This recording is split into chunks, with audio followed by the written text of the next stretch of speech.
Vamos lá, pessoal. Bem, o que vocês devem se preocupar em primeiro lugar? A prova de física está junto com o de matemática, às vezes assusta. Não te assusta com isso. Matemática e física são disciplinas afins, são matérias afins. Então a tua linha de raciocínio é praticamente a mesma. Questões de física vão te ajudar em matemática, matemática vão te ajudar em física. Então faz com calma, faz com tranquilidade. Então vamos comentar um pouquinho a prova. Pessoal, a gente vai começar a falar para vocês sobre cinemática e mecânica dentro do estudo, a parte de dinâmica. Então vai cair na prova para ti, ó, dinâmica e cinemática juntos. Então abre para nós o quadro ali, ó, que o primeiro movimento que a gente vai estudar com vocês dentro da cinemática é movimento retilíneo uniforme. Se ele falar para você na prova velocidade constante, lembra, é aquele movimento onde a força resultante vale zero. O que significa isso? As forças que atuam no corpo estão equilibradas. Aí pensa da seguinte forma. Se cair uma questão envolvendo tensão e corda, ele disse assim para ti, um corpo está preso a uma corda descendo com velocidade constante. Falou velocidade constante, lembra MRU. MRU é um movimento onde a força resultante vale zero. Se existirem duas forças, elas estão equilibradas. O que significa isso? Observa bem. Se uma força for para baixo, a outra obrigatoriamente tem que ser para cima com a mesma intensidade, certo? Então toma sempre esse cuidado. É comum eles envolverem também uma questão falando sobre atrito, dizendo assim, um corpo se movimenta sobre uma superfície rugosa. Falou rugosa, ele está te chamando a atenção para o atrito. Se ele falar para você, o corpo executa um MRU, esse movimento retilíneo uniforme, velocidade constante, ele está te chamando de novo para dentro da dinâmica. Leis de Newton, força resultante igual a zero, forças equilibradas. A força motora é igual à força de atrito. Se ele pedir para ti balanço de energia nesta situação, lembra também, força resultante nula implica em quê? Trabalho resultante nulo. Mas cuidado, existe trabalho. Existe o trabalho da força motora, existe o trabalho da força de atrito. Uma dá energia, outra tira energia, certo? O trabalho motor e o trabalho resistente são iguais. Quando somados, isso dá uma resultante zero, um trabalho resultante zero. Isso acontece dentro do movimento retilíneo e uniforme. Vamos falar do próximo movimento? O próximo movimento vai aparecer para vocês um movimento com aceleração. Já é agora diferente. É um movimento com força. Movimento com força chama aceleração. Aceleração, segundo a lei de Newton, a força resultante. O que significa isso? As forças não estão mais equilibradas. Então, a massa do corpo vai sofrer variação em sua velocidade. Tranquilo? Onde é que ele pode puxar isso para vocês? Ele pode puxar em várias situações, por exemplo, dentro de um campo elétrico uniforme. Ele falar para ti assim, abandona-se uma carga elétrica em um campo elétrico uniforme. O que significa isso? Se o campo é uniforme, a força que vai atuar na carga é o quê? Ela é constante. Lembra, força gera a aceleração. Se a força for constante, a aceleração vai ser o quê? Constante também. Se tivermos uma aceleração constante, nós teremos o quê? Um movimento retilíneo uniformemente variado. O que significa isso? Podemos usar as equações que vão aparecer para você ali na tela. A equação de velocidade, a equação de posição, a equação de aceleração. A aceleração, como é que eu vou achar? Variação da velocidade pelo tempo. É muito importante lembrar de Torricelli. Velocidade final ao quadrado menos velocidade inicial ao quadrado igual a 2AD. Várias vezes aparece para você a necessidade de usar essa equação, tá? Lembra disso que é importante. Se for movimento com aceleração constante, lembra disso, aceleração constante, aquele onde tem força constante. Se ele pedir para você distância percorrida, lembra, é fácil de calcular, velocidade média vezes tempo. Tem aceleração, cuidado, movimento com aceleração constante. Velocidade média pode ser calculado da seguinte forma. Pega a velocidade inicial, pega a velocidade final, soma e divide por 2. Mas isto, se tiver a aceleração constante, se ele te der uma dica, é um caso de MRUV. Tranquilo? Ali aparece para você os gráficos. Distância por tempo, posição por tempo, parábola. Tranquilo? Gráfico da velocidade em função do tempo, você tem uma reta inclinada. certo? Lembra, um gráfico pode falar duas coisas para você. Ele pode falar sobre a declividade e sobre a área. Quando você tiver o gráfico posição, tempo ou distância, tempo, lembra, a tangente desse gráfico vai te dar a velocidade. O gráfico velocidade por tempo, a tangente te dá a aceleração. E a área te dá a distância percorrida. Tranquilo? Vamos ver o próximo movimento, o que é.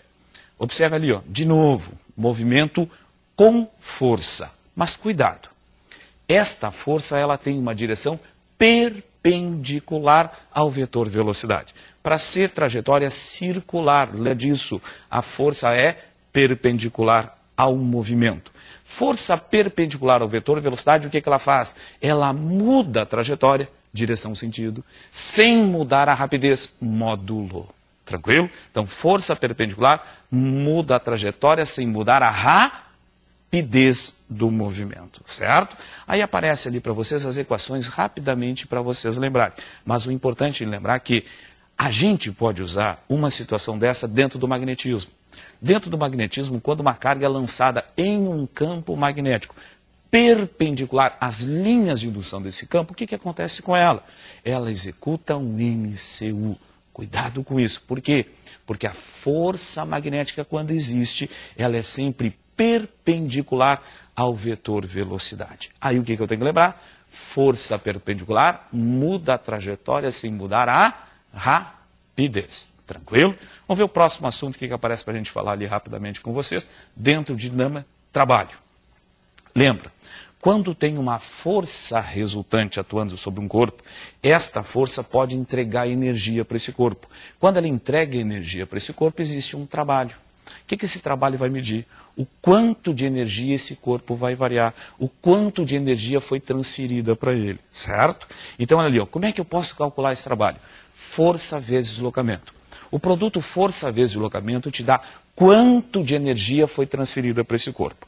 Só que essa energia que foi transferida para esse corpo pode acontecer o seguinte, ele pode variar sua energia cinética, ele pode perder parte dessa energia. Se o meio for conservativo, lembra disso, não tem nada dissipando, não tem nada tirando energia.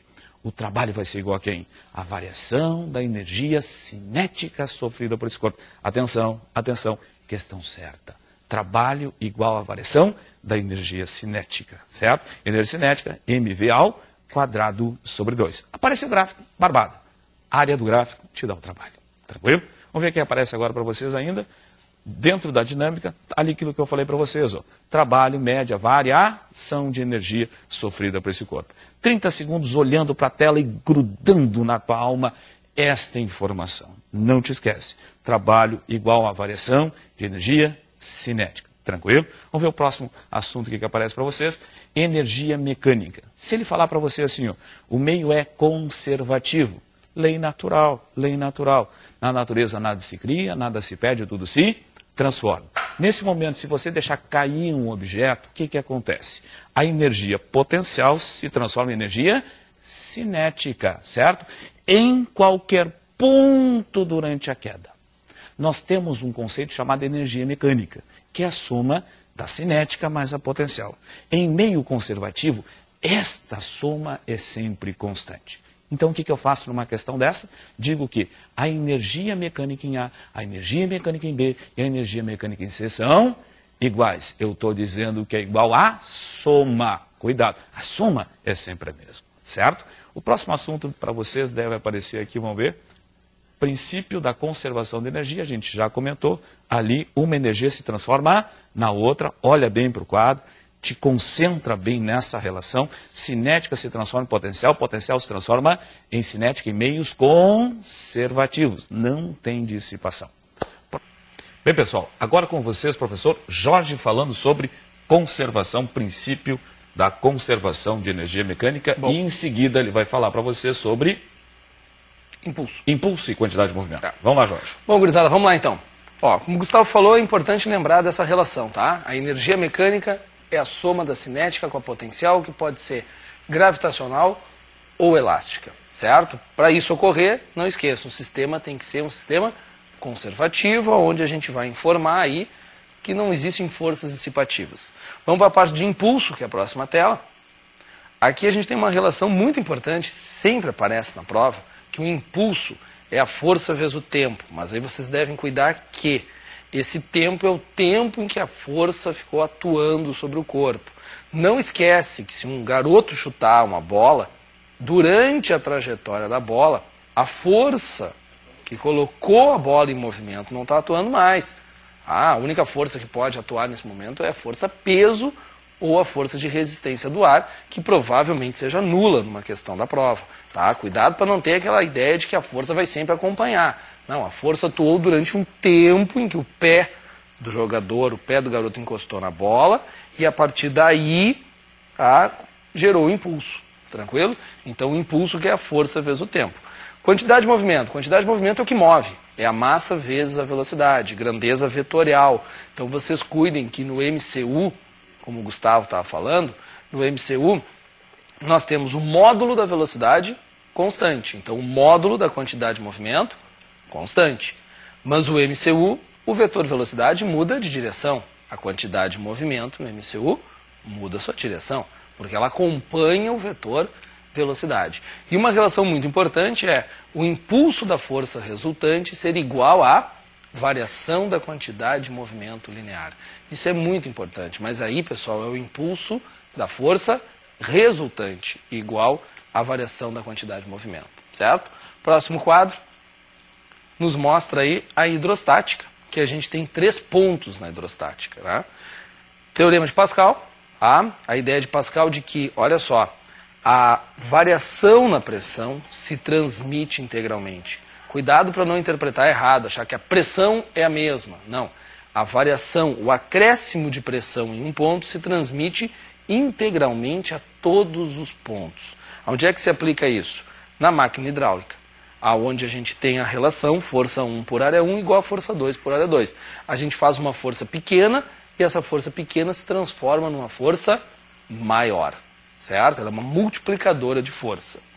A relação de pressão, muito importante, né? Que a gente diz, para passar devemos gostar de hidrostática. A pressão total é a pressão atmosférica mais a densidade, gravidade e profundidade, sendo que essa última parte é chamada de pressão hidrostática. Aí a gente tem que lembrar, né? Quando for água, cada 10 metros de profundidade, a gente tem um acréscimo de 1 atmosfera na pressão hidrostática. Então, rapidamente, aí mentaliza assim, ó, a 10 metros de profundidade, qual é a pressão total sobre um mergulhador a 10 metros? 1 de atmosfera mais 1 de hidrostática. Então, nós temos 2 atmosferas de pressão total. E uma relação importante é a relação de empuxo, né? O empuxo que é equivalente ao peso do volume de fluido deslocado. E essa relação do peso do volume de fluido deslocado fica como densidade do líquido, volume deslocado, importante agora, o volume deslocado corresponde ao volume do corpo imerso, vezes a gravidade, certo? Não esquece que o empuxo é sempre vertical e apontando para cima, e que quando um corpo flutua, o empuxo é igual ao peso. Quando ocorre a flutuação, empuxo igual ao peso. Próxima tela, nós vamos para a parte de ondulatória, uma questão fácil na prova, que a gente tem que acertar, aonde a gente trabalha aí, ó, velocidade, comprimento vezes frequência. Não esquece que o comprimento de onda é a distância entre 2 cristas ou 2 vales consecutivos. Tá? Cuida para usar em metros, a não ser assim, ó, em questões muito raras que eles vão pedir em centímetros por segundo a velocidade. Mas o normal é metros por segundo. E a frequência, que é o número de ciclos dividido pelo tempo. Aí a gente deve usar o tempo em segundos na questão de frequência. Tempo em segundos para ter a frequência em hertz. Muito importante essas 2 proporções que tu tem aí na tela, que mostram para nós o seguinte, ó, comprimento proporcional inverso da frequência e comprimento proporcional ao período. Isso no mesmo meio, porque a velocidade é a mesma. Então cuida com aquelas questões que dizem assim, ó, em o mesmo meio dobra o comprimento de onda. O que acontece? A gurizada se emociona, dobra a velocidade. Não, se está no mesmo meio, tu dobra o comprimento, dobra o período, ou a frequência reduz a metade. Mas não mexe na velocidade, porque é o mesmo meio. Na próxima, nós temos na próxima tela o espectro eletromagnético, as ondas eletromagnéticas, ondas que se propagam no vácuo, sempre com a mesma velocidade, e que formam, né, o Ramilux G, que a gente chama, rádio, micro-ondas, infravermelho, luz, ultravioleta, raio-x, raios gama. Gurizada, de rádio até raios gama, ordem crescente de frequência e energia. De raios gama para rádio, ordem crescente de período e comprimento de onda, certo? Vamos adiante. Nós temos aí os fenômenos ondulatórios, fenômeno de reflexão, sempre bom destacar para a prova da URGS que quando for reflexão, o ângulo de incidência e o de reflexão com a normal são sempre iguais. Então a gente pode perguntar a razão entre os ângulos, é sempre igual a 1, certo? Sempre igual a 1 a razão do ângulo de incidência com o ângulo de reflexão. A refração, também é bom salientar que a frequência na refração não muda, porque a frequência depende da fonte. O que muda na refração é a velocidade e o comprimento de onda. Se a incidência da onda for oblíqua em relação à normal, aí nós temos um desvio, uma mudança na direção de propagação da onda, mas sem mudar a frequência. Próximo é o fenômeno da difração e interferência. Tá? A difração é um contorno. Quando a onda contorna uma fenda, ela tem que ter comprimento de onda maior que as dimensões da fenda. Tá? E a interferência é superposição. Na interferência, uma coisa que pode aparecer é a onda estacionária. É aquela onda formada por gomos, que pode estar numa corda vibrante ou pode estar num tubo sonoro. Pessoal, nessa onda formada por gomos, um gomo equivale a meio comprimento de onda. Então a gente vai sempre formando duplas, 2 gomos, 1 comprimento de onda. Na pontinha de cada gomo é o nó. Tá? Na barriga do gomo é o ventre. O ventre é a vibração máxima, a interferência construtiva. Próxima tela, a gente tem um bom fenômeno para cair na prova, a polarização, que ocorre só com ondas transversais. Aí vocês cuidem, não é qualquer onda que pode ser polarizada. Só pode polarizar a transversal. Pode polarizar a luz? Pode. Pode polarizar o som? Não, o som não pode polarizar. Tá?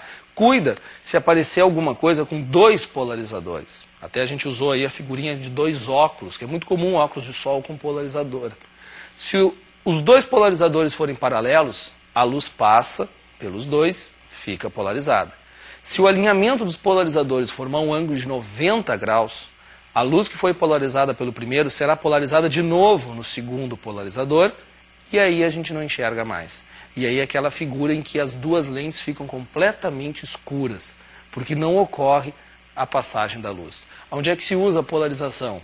Em lente antirreflexo, certo? Exatamente porque a luz refletida numa superfície muito lisa é polarizada, e aí tu pode polarizar de novo. E aí desaparece o reflexo. Na próxima tela, calorimetria, também um assunto tranquilo, um assunto que sempre aparece na prova da Federal. Quando variar a temperatura, vocês não esqueçam que a gente tem 2 equações, o Q macete e o Q chato. Ah, qual é a diferença? Na quantidade de calor sensível, massa, calor específico, variação de temperatura, a gente usa o calor específico, que é característica da substância. Na outra, a quantidade de calor sensível é a capacidade térmica vezes a variação de temperatura. Capacidade térmica é para o corpo.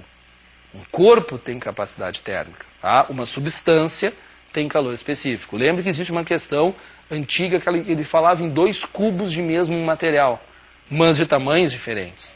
Os cubos de mesmo material têm mesmo calor específico, mas capacidade térmica diferente, porque são corpos diferentes. Quando mudar de estado físico, aí o que mole? Massa vezes calor latente, que também depende da substância. Tá? Quando ocorrer uma troca de calor, a gente soma as quantidades de calor e essa soma, esse somatório tem que ser igual a 0. Quando é que eu uso esse princípio fundamental da calorimetria? Eu uso isso, gurizada, quando ele fala assim, misturei água quente com água fria e obtive uma temperatura de equilíbrio de 20 graus. É aí que a gente vai aplicar essa relação. Na próxima a gente vai trabalhar termodinâmica. Tá? Também é importante lembrar, equação da primeira lei da termodinâmica. Calor igual a trabalho mais variação da energia interna. Esse trabalho, como é que eu acho o trabalho? Se a pressão for constante, usa a fórmula. Trabalho, pressão, vezes variação de volume. Se a pressão for variável, aí tu vai ter um gráfico. Desse gráfico, a área te informa o trabalho. Tá? Então cuida isso, se for um gráfico, pressão por volume, a área dá o trabalho. E aí só dá uma olhadinha, né, aí na tela, tá? Dá uma visualizada aí na tela, grava aí como é que a gente aplica a equação nas transformações, né? Por exemplo, isotérmica não tem variação da energia interna, porque não varia a temperatura. Isométrica não tem trabalho, porque não varia volume. E a adiabática, que é uma das transformações preferidas, ela não troca calor com o meio externo. Então, guarda uma coisa, a transformação adiabática, ela varia a temperatura, varia a pressão e varia o volume. As outras transformações não.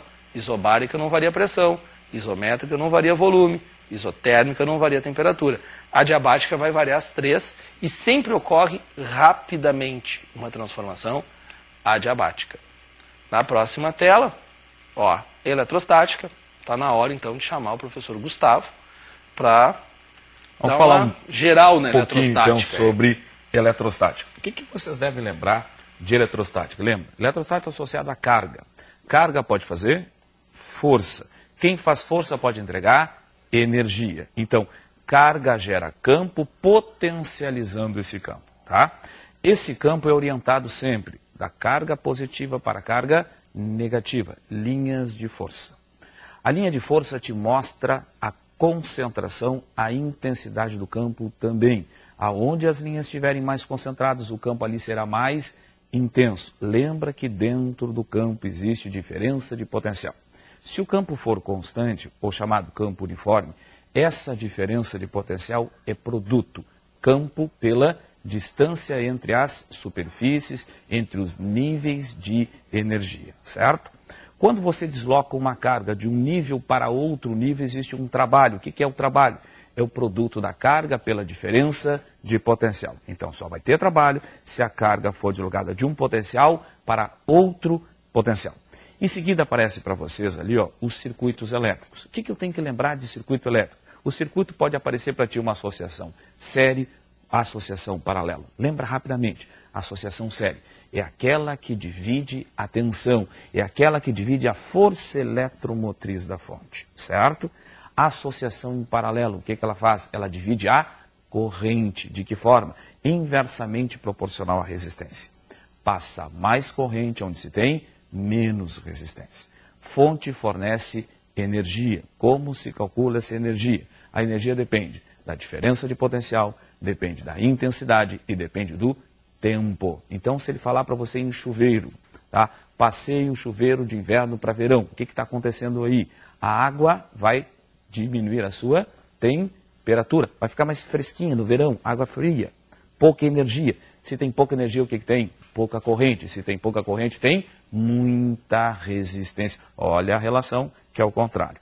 Aumenta a energia, aumenta a corrente, diminui a resistência. Lembra disso que é importante também. Dentro ainda da eletrodinâmica tem a primeira lei e a segunda lei. Primeira lei, quem vê ri. Corrente proporcional à diferença de potencial quando a resistência é constante. O gráfico V por I ou I por V, sendo uma reta, está falando para você que a resistência é constante. Lembra também, intensidade de corrente média, quantidade de carga que passa ao longo do tempo. Relação para a gente lembrar é sempre kit. Gráfico corrente por tempo, área te dá carga. Não esquece disso que também é importante. Resistência depende do fio, comprimento, área e material, tá? Passando ali, o que mais aparece para a gente poder falar para vocês? Dentro de eletrodinâmica, aparece ali potência dissipada, depende da diferença de potencial, depende da intensidade, tá legal? O outro assunto que aparece para a gente comentar com vocês, esse sim, ó, voltando a chamar a atenção, associação série, associação paralelo. Série divide a tensão, paralelo divide a corrente. Série soma as resistências, paralelo soma os inversos das resistências. Não é a mesma associação. Toma muito cuidado com isso, tá? O próximo assunto aparece para vocês é o magnetismo. Magnetismo muito parecido com a eletrostática. Ímã tem dois polos, norte e sul. Linha de indução externa vai do norte para o sul. Lembra assim, ó, vetor indução. O vetor é sempre tangente à linha de indução. E se ele perguntar bússola? Lembra, a bússola e o besão têm a mesma orientação. Ambos são tangentes à linha de indução. Tranquilo? Não dá para separar o norte do sul. Quebrei um ímã, tenho mais 2 ímãs. Tá? Isso é importante também lembrar. Quem é que o ímã atrai? Substâncias ferromagnéticas. Ele atrai fortemente substâncias ferromagnéticas. Tá? Aí em seguida aparece para vocês os chamados fenômenos magnéticos. Tá? Primeiro fenômeno, carga e movimento cria campo magnético. Tem carga e movimento, tem campo magnético. Como se representa o campo? Regra da mão.